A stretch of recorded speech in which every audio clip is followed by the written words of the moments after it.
মেয়েদের নখে nail polish লাগালে অজু হবে কি না। বাজারে যে সমস্ত নেইল পালিশ সচরাচর পাওয়া যায়, আমরা জানি এই নেইল পালিশগুলো ব্যবহার করলে নখের উপরে আলাদা একটা স্তর বা আবরণ লেয়ার সৃষ্টি হয়ে যায়, যেটা পরবর্তীতে খসে খসে পড়ে। তো এই লেয়ার থাকার কারণে অজু বা গোসলের সময় যে পানি ব্যবহার করা হয় সে পানি আমাদের ত্বকে যায় না, লেয়ারের উপর দিয়ে চলে যায়, যার কারণে অজু হবে না। নবী করিম সাল্লাল্লাহু আলাইহি ওয়াসাল্লাম বলেছেন, ওয়াইলুল লিল আকাব মিনান নার, অর্থাৎ তোমাদের পায়ের গিরা গোড়ালিকে অজু করার সময় ভালো করে ধো, যাতে সেগুলো শুষ্ক না থাকে, কারণ শুষ্ক থাকলে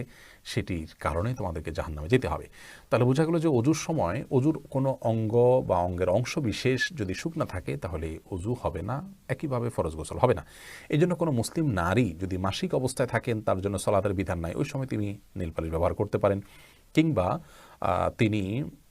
নেইল পালিশ ব্যবহার করলেন অজু করার পর, এরপরে পরবর্তী সালাতের সময় যখন হবে তার যদি অজু করতে হয় তাহলে তার আগে আগে